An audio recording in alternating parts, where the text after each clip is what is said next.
name is Brad Rourke. I've been with Williams Group, been with Williams Group for in excess of 20 years.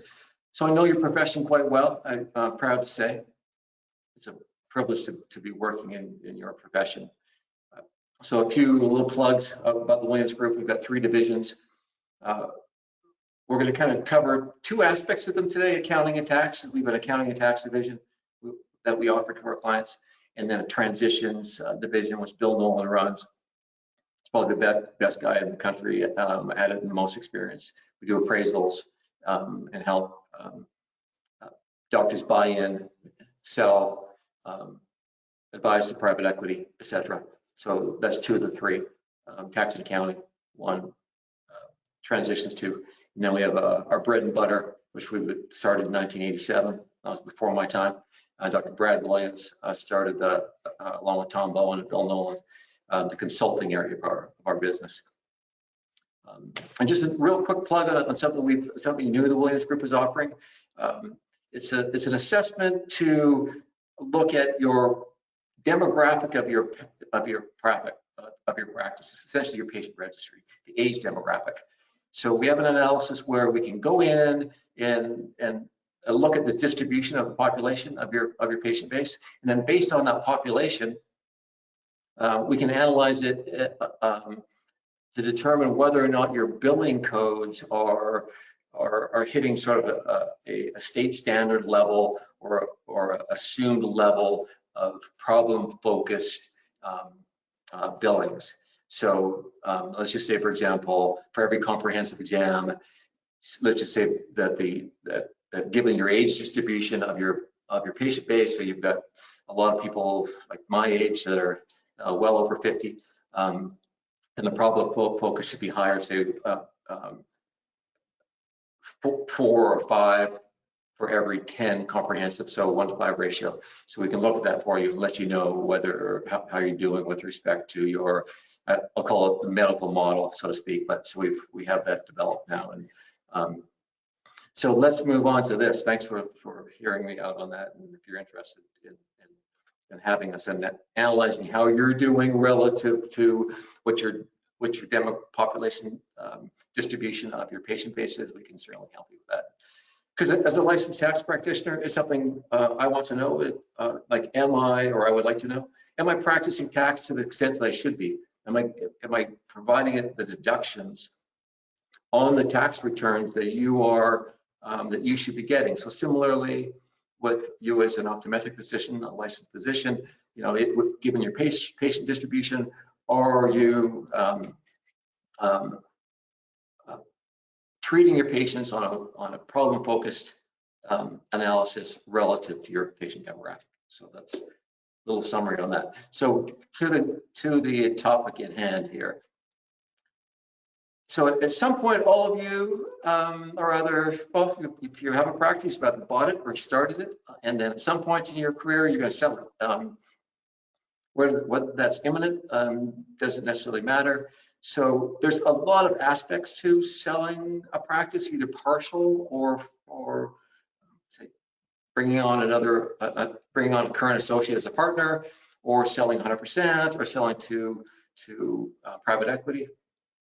There's just a lot of issues. So we're going to sort of focus on the tax issues of those transactions today. So that's should take care of the first slide. So let me see if I can just move to the official agenda. So yeah, we're going to talk about asset sales versus stock sales. Trying to roll through that pretty quickly, what the pros and cons are. I'm sure a lot of you have got some idea, but we'll just go through that in a little bit more detail. And then we'll talk about one unique issue if you're selling to private equity, potentially. We'll talk about that when we get to item number 2. And then just a couple things on seller finance buy-in. So if you're selling and you're deciding, okay, I'm going to finance the doctor that's buying in, some of the issues there with doing that. And then fourthly, installment sales. So installment sale, essentially, if I'm selling my practice for $1 million, then if I'm getting paid the $1 million in excess or a longer term than 1 year, than 1 tax year, then you can incorporate Section 453, an installment sale, and recognize that revenue or the sale gain over a period of time, so 5 years, 10 years, or whatever period it is that you're actually getting paid. So there's some nuances there that are important to know. So that's the agenda. So we'll see if we can get through this pretty quick. So asset sale versus stock sale. I'm going to show you a bunch of numbers here. It'll be a little easier. And Brittany, if I move my mouse, can you see where I'm pointing or no? Yes, we can see it. Okay, good. That's good. All right, so I'm just going to give you an example of a practice, and let's start with an asset sale. And we're going to say, look at my purchase price. I'm going to sell it for $1 million. So there's some strategic things that you can think about and do to minimize your tax. So you have to file. This is a asset acquisition statement. So you agree with your buyer. Purchase price is $1 million, and you're not going to sell the stock or the equity or the partnership interest in your company. You're going to sell the assets of the company. So really, it's your company that's doing the sale because the company owns the inventory, the equipment, etc. So the company's selling it. So if you're just going to sell the assets, you got $1 million. Really, you're selling each individual asset out of your company. It's not like I'm selling this bulk. You kind of are selling all this group of assets. So you have to allocate the purchase price, that $1 million, to the specific assets. So ideally, both buyer and seller, they agree up front in their purchase and sale agreement as to how they are going to allocate that $1 million purchase price among inventory, equipment, goodwill, non-compete, etc. So this form here needs to get filed, ideally it should be documented inside the purchase and sale agreement what these assets are. So I've got a spreadsheet here, so it's going to be a little easier just to explain what these assets are, these classes are. So you got class 1, 2, 3, all the way through to class 7. So $1 million in this case has to be allocated to among all those 7, depending on the type of asset. So class 1 is cash, class 2 is stocks, class 3 is accounts receivable. And I'm going to hide these because typically, so we don't have as many millions of numbers sitting here on this spreadsheet, but typically in asset sales, you're selling your practice, you're selling the assets, you typically are not going to sell the cash because you're just going to distribute that out to yourself, or just you don't really even need to distribute it out because you're selling the assets out of your company, so you're not going to sell the person your cash. And typically class 2 is stocks and securities, so not that many clinics have stocks and securities, but you're not going to sell those things anyways. Like usually the buyer, if you own a bunch of Tesla stock or something inside your company, well, I can buy that on the market. I don't need to buy it from you out of your optometry practice. Same with AR. Typically AR is it's not sold either. Typically the seller is going to keep the accounts receivable and just collect that. So I'm going to hide these 3 assets here just so it's just a few less numbers on this complex looking spreadsheet. So I'll talk about each one of these. Are the typical classes that they're allocated to, and you can see they attract different tax rates, and that's the real thing here. The issue here is that you as the seller, you want to allocate as much as you can to the goodwill, because when you sell the goodwill, that component of the sale is going to go at capital gains rates, either 15% or 20% if you're over $400,000 of income. So let me just toggle over for a second to the tax rates, because it's helpful to understand the rates and how these things work. So these are your taxable income rates, and the Internal Revenue Code has graduated rates, as you know. So if you're, I'll just talk about the married filing jointly. So if you're, I haven't seen too many ODs that their married filing joint income is only 20,000. So that goes at 10%.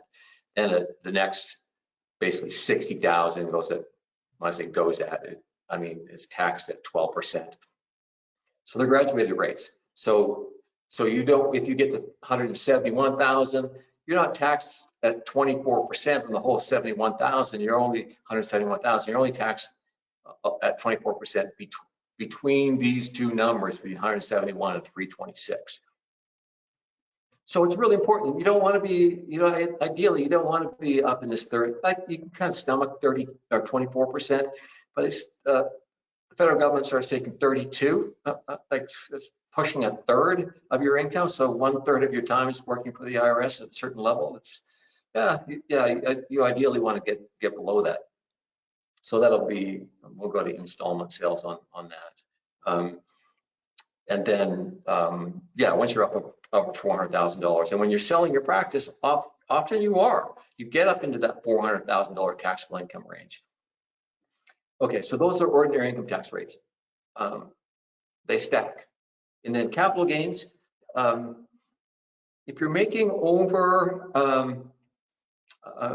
and you're married, if you're making over $496,000, then the portion of the capital gain, so first of all, this would be a little maybe easier to understand. Let's just say, for example, you've got $200,000 of ordinary income, and then you've got a $400,000 capital gain. That's $600,000.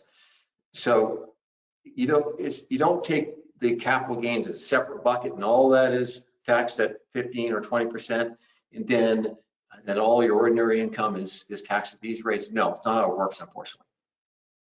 So if you have $200,000, it's going to be too small. You've got to put the $400,000 of capital gains on top of the 200,000. Now you're at 600.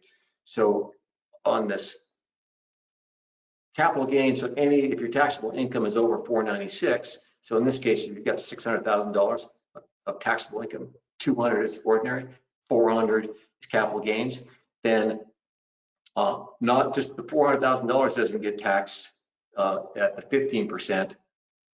In this case, $300,000 of it would go at 15%, and then you're going to pay 20% on the remaining 100 grand.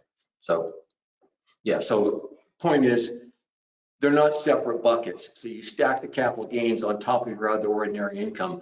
Then depending on where you're at here, then the 15% or 20% applies.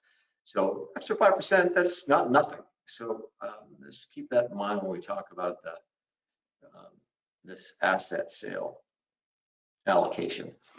So all right. So inventory, if you're selling your inventory, ideally, you want to allocate as little amount of your inventory as possible, because when you sell that inventory, if you've already deducted it, because I see lots of tax returns, which is fine. You've got your inventory, you can deduct all your inventory now. So you could have, say, if you've got a real value of $70,000 of inventory and you've deducted it all, you could have a basis of 0. So you're going to pay $70,000 on that.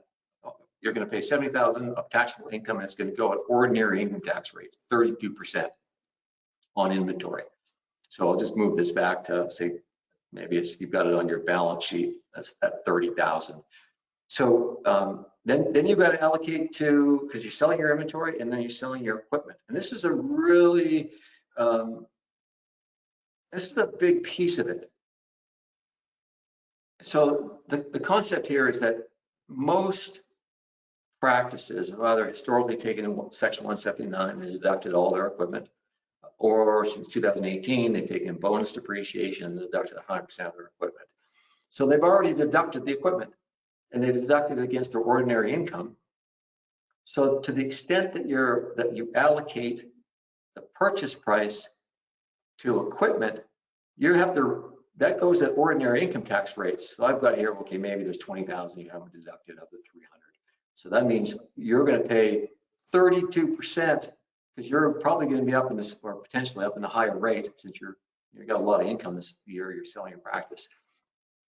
So the more you allocate to furniture fixtures, the higher this transaction, or the more tax this transaction is going to cost you. Similarly with, maybe I will just talk about the buyer. So the buyer is going to be motivated, of course, to allocate as much as they can to the equipment, because they can deduct it all immediately, but you're going to pay ordinary income tax rates. So the IRS is IRS is actually the agency, the IRC, and revenue code is the code itself. So the IRS, they're not too concerned about this allocation. What they want, they just want to make sure you agree. Both buyer and seller agree, because what's good for one is bad for the other, blah, blah, blah. So they're basically going to net out the transaction one way or another. So the actual amount that's allocated, you can push the envelope, so to speak, on as long as it's reasonable, then you can allocate that price. So $300,000, that's a lot. So you're getting hit with $280,000 of, that's 30% almost of the transaction that's going to go at a higher rate. So non-compete, so in almost every transaction, you sell your practice, you're going to have a non-compete, because you don't want if you're a buyer, you don't want the seller opening up next door. So you have a non-compete, it's going to be in a certain area. And so you need to, so that's an asset. You own the fact that doctor, that selling doctor can't compete with you. So the amount that you allocate to the non-compete, that goes at 32%. So you want to allocate, you don't want to put $100,000 to the non-compete, because this is the worst, because it's bad for the seller, bad for the buyer, because the buyer can only deduct this over 15 years, but the seller has to recognize the whole thing right away at ordinary income tax rates, 32%. So the remainder always just goes to goodwill. So whatever you're allocating to inventory, and then to furniture, fixture, and equipment, and to non-compete, those are basically the four things that get sold. This is supplies, but I'm not going to worry about that. So the remainder just defaults to goodwill. So that's so the tax rate on goodwill is, I put 20% here because in this case you've got taxable income of $950,000. So you're going to be up in the 20% range on this portion of goodwill, not 15. So you can see here that, like, if I allocate, so I'm going to end up paying $277,000 on this tax. But if I allocate, say, $100,000 to the equipment, you can make a good argument for that. So you're looking at 20 grand difference in tax. So 277 versus 253. So all it does for the buyer is the buyer doesn't lose out on any deductions. They're going to deduct.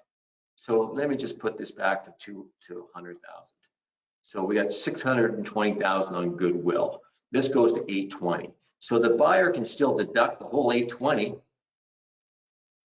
but they can only deduct it over 15 years. So, but they probably don't need this huge deduction anyways, because they, first year they're buying, they've got other expenses or whatnot. So we always try to advocate that we allocate as much to goodwill as possible, because why pay that extra difference between your capital gains rate of 20 and then maybe your high rate? You could be up in 35%, depending on how much income you've made that year. So that's really the negotiating process of an asset sale is the allocation, and then making sure that it's in the agreement and deciding, okay, we argue for our clients.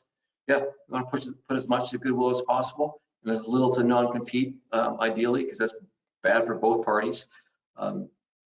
So that's it. So that's the asset sale. So the complication, as you guys probably know, you sell the assets of your clinic. In healthcare, all the payers that are paying you daily or monthly, United or Blue Cross Blue Shield or BSP or whatever, those contracts they're with the corporation under that EIN.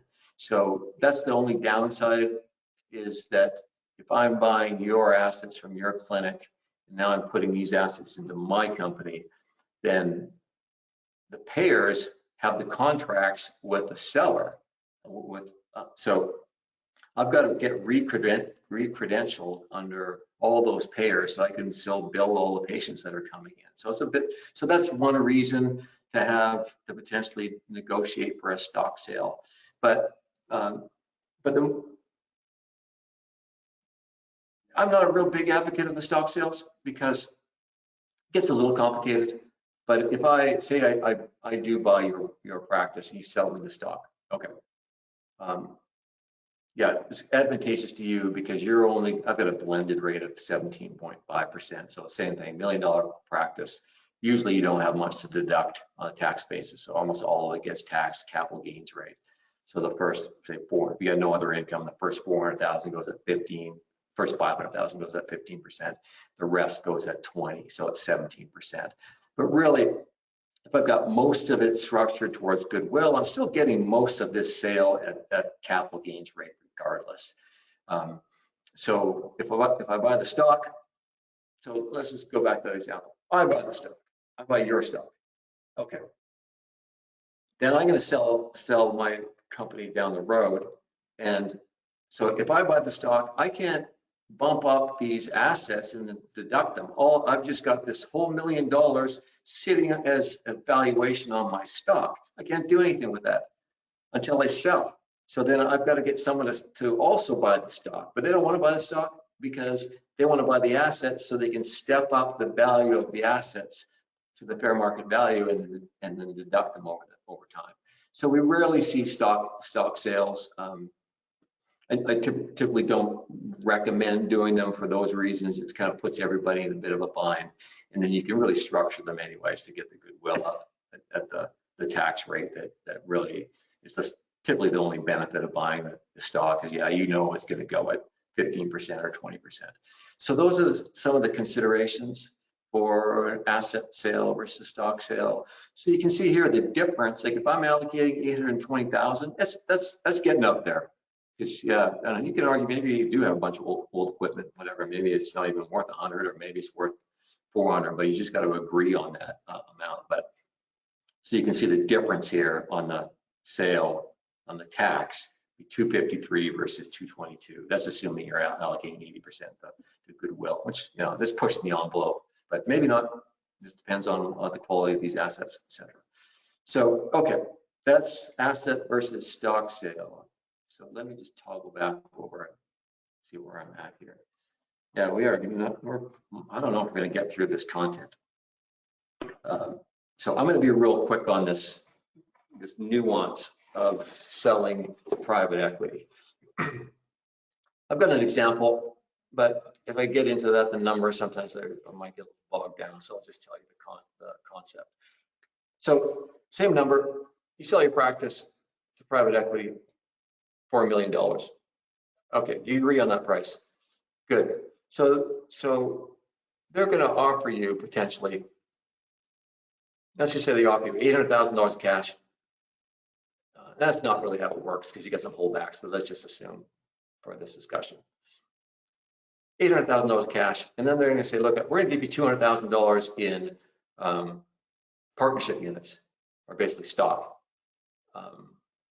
And the upside to that is, okay, when the private equity sells to someone else, yeah, that $200,000 of stock could be worth 300, 400, 5,000. So it's kind of rolling the dice a little bit in a sense. Okay, if it goes up, then really, if it goes up to 500, say that $200,000 goes up to 500,000 instead of getting $1 million from a practice, I get 1.3 million.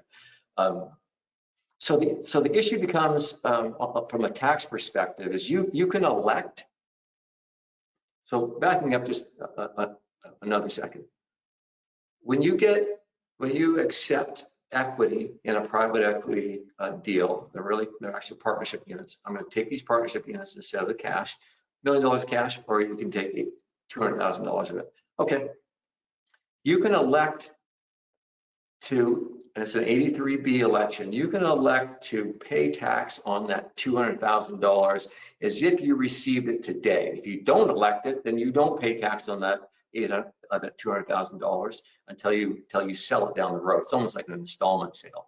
So if I elect now on that $200,000, okay, I pay that, even though I don't receive any cash on it, but I elect it as if I did. So I'm going to pay capital gains tax typically because it's going to go to goodwill on that $200,000. Then when that private equity sells, say it does sell for $500,000, that now my basis is 200 grand because I paid tax on it. I elected to say, look, I don't have full rights to these stocks because I can't, because they're restricted. I can't sell it. I can't transfer it to someone else because that's typically the way it works. Then at the end of say 3, 4, 5 years down the road, private equity does flip it, so to speak. Then that $300,000, so your $200,000 is now worth $500,000. That $300,000 difference goes at capital gains rates. So you're going to pay 15% or 20%. So that's great. If you don't elect the 83B, you're going to pay ordinary income tax rates on that $300,000. You still get $200,000 as capital gains. So ultimately, it's going to be worth 500 grand when you get it. So the first $200,000, that's capital gain because that's the original transaction. But the 300 goes at your ordinary income tax rate. So that's another, say it's an extra 15%. So that's not $45,000 of tax you're going to pay. So I don't know. It's hard for me to say what I would necessarily recommend. Depends on the facts and circumstances. Like a more stable or larger one, yeah, I think I'd take the equity or roll the dice, so to speak. Take the equity and file the 83B, pay the tax, capital gains tax on it now. Then the increment, I'm going to pay the ordinary income tax. So the problem is the risk you take of filing the 83B is that the value of your partnership interest in the private equity partnership firm, if it doesn't go up at all, well, you paid the tax early, no big deal. But if it goes down, well, not necessarily a big deal. Who wants to pay tax? But if the partnership doesn't do all that well and it goes down, now you paid tax that you didn't need to pay. So that's kind of the decision you need to make on this 83B election. But a few nuances on it. You've got to make that decision within 30 days, but at the close. So you wait, and they're very strict. So 30 days, you got to decide: do I want to file this election or do I not? And you just send it in. You give your employer or the private equity group a copy of it of the election, and then we recommend that you send it in or have your tax filer. We're doing the transaction for you. We're going to send it in registered. So that's the PE. And so I'm going to have to roll through these next 2 or 3 concepts really quickly. But it's just, if you're not following, that's okay. It'll just give you just some things to think about or in the back of your mind to consider at the point in time that you're doing a sale of your practice, or if you're buying, either or.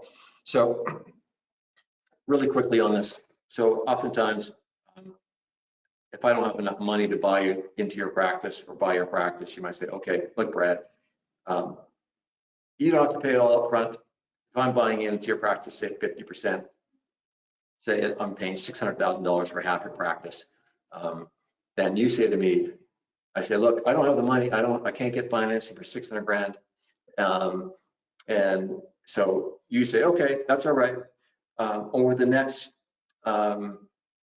say, 10 years, we'll take $60,000 of my production income or my portion, and we'll just give it to you instead. So over 10 years, or you can make it over 5 years, doesn't matter. So you can do that. Nothing wrong with doing that. The only issue is that you, the seller, we're just, because normally in most transactions, I'm going to pay you with after-tax dollars. So you get capital gains treatment on that. Yeah, it's great. But we just transfer, say $60,000 a year over to you of the income, which really should be mine. You end up paying ordinary income tax rates on that. So it's, it helps get the deal done. But just know that if you do that, it's not like you can just pay this money out the clinic and no one has to pay tax on it. No, that income ends up getting allocated to you, so it ends up going your K1 because you're getting an extra $60,000 of income. That really would be mine, so I earned it, but I owe it to you because I agreed to pay it over 10 years. So you just basically bump up your tax rate on when doing that. So just keep that in mind, because that can be a negotiating point. You could potentially say, look, all right, I'm going to pay more tax on this because I'm basically getting paid in ordinary income tax rates here. So you could potentially say, look, it's not going to be 600, it's going to be 650 because I'm paying the extra tax. But that's formulas that we can just run for you, or you can have your tax preparer run for you. So okay, yeah. So that was, yeah. I think I might have jumped on the wrong slide here, but regardless, that was a seller finance buy-in. So I think I was on the wrong slide. So installment sale benefits. Yeah, we're going to run out of time here. So essentially, if you're getting your purchase price over a longer period of time, the benefit to you is that it's not all stacked in one tax year, which pushes your income tax rates up higher. It could push you up into the 32 or 35% rate, or into the 20% capital gains rate if you get it all in 1 year. Whereas if you get the purchase price, okay, we're going to, so I'm going to buy your practice. Okay, I'm actually going to pay you with my funds over 10 years. So then you can recognize that income over 10 years. But it's not all as rosy as that. So I will make this comment here real quick, because certain assets don't qualify for installment sales. So you'll remember we talked about you're selling inventory, furniture and fixtures, non-compete, and goodwill. So the amount that gets allocated to inventory and goodwill, that's not eligible for installment. So if you're selling me your practice for $1 million over 10 years, and I get 100 grand from you, then I have to pay tax on this whatever I'm allocating to furniture and fixtures, because recapture, you still have to pay that upfront also. You can't have that factored into the pro rata installment sale. You got to pay that upfront. And same with inventory.